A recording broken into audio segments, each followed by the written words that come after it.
Good evening and thank you for joining us. You're watching the 9 at Night, or like I like to call it, the 9 beat when I'm filling in. I'm Steve Spriester. Stephania has the night off.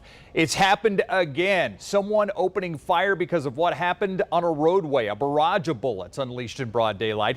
San Antonio police say it began as a case of road rage on the city's west side. Police found a man with 2 gunshot wounds on West Commerce near Hortensia Avenue. That victim taken to the hospital.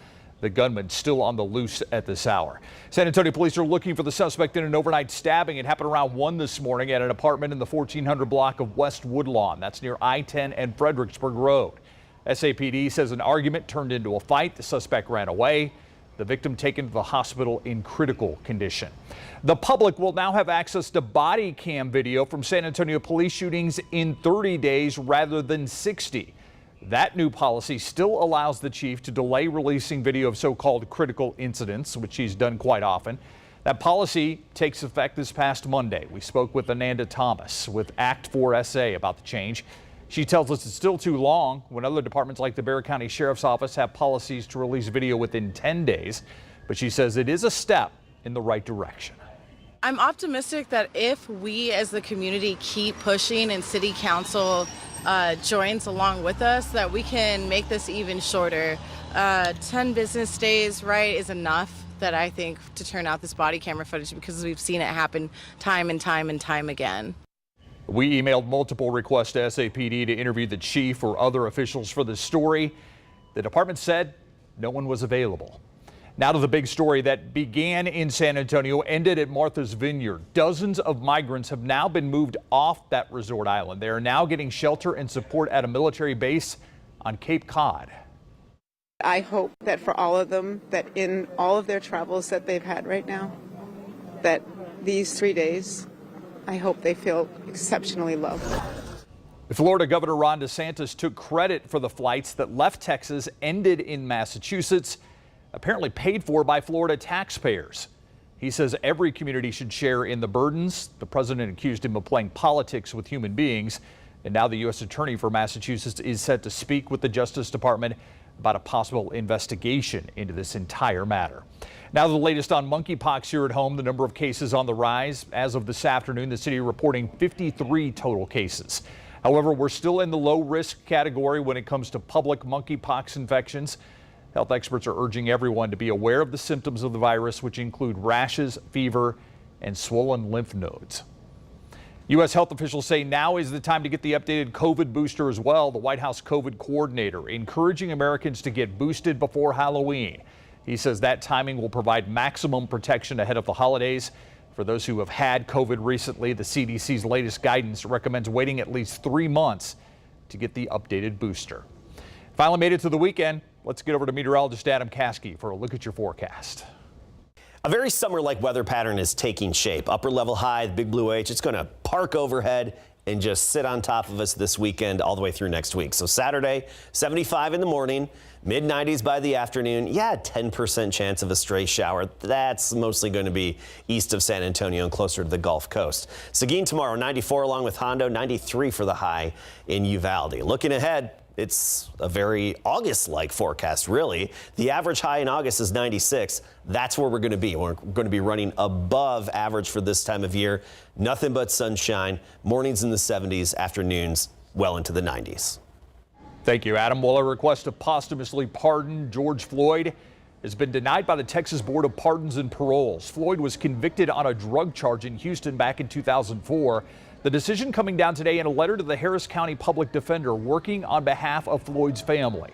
The board didn't cite a reason for its decision. It originally voted unanimously in 2021 to recommend a full posthumous pardon for Floyd.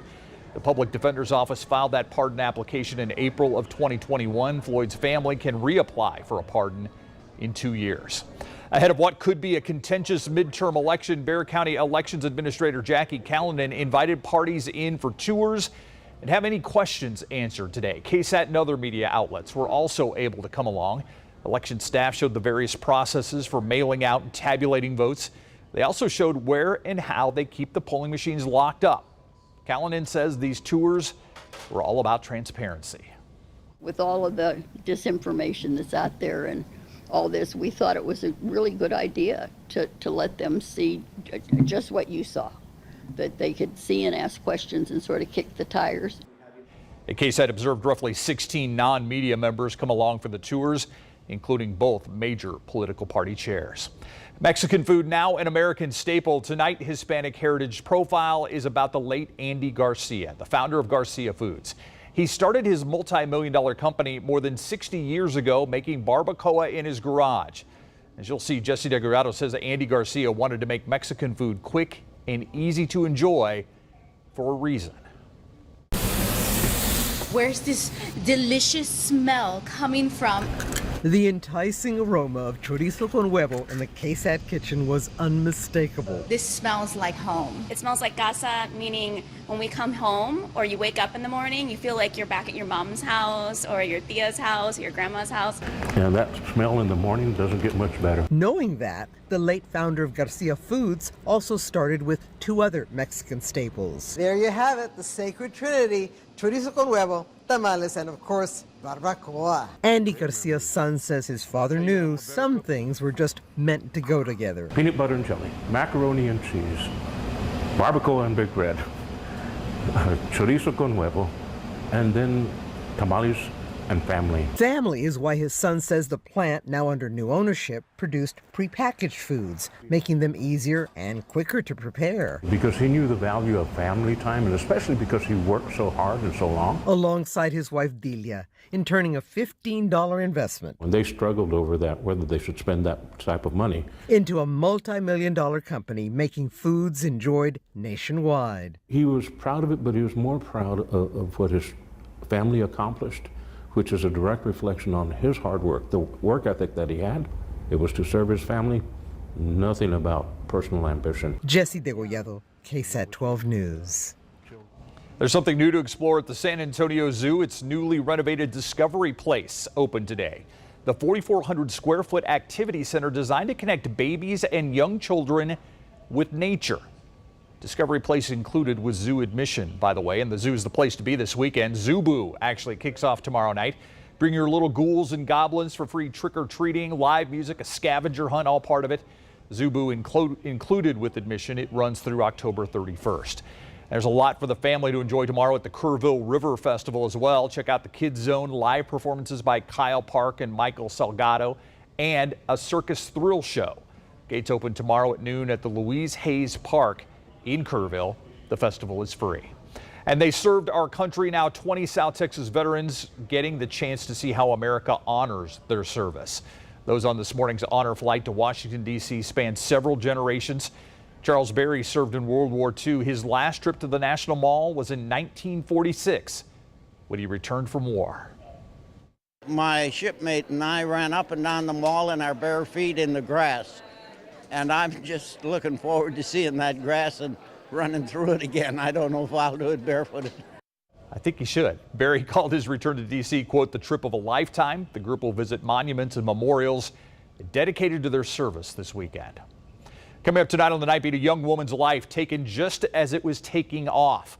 Why Elena Henderson's family says she was just in the wrong place at the wrong time. Plus, new concerns in the King William Historic District, the scheme in question, and a warning to neighbors. That's on the Night Beat tonight. That does it for the 9 at Night. Have a great weekend. We'll see you back here Monday night. And of course, tonight on the Night Beat. See you then.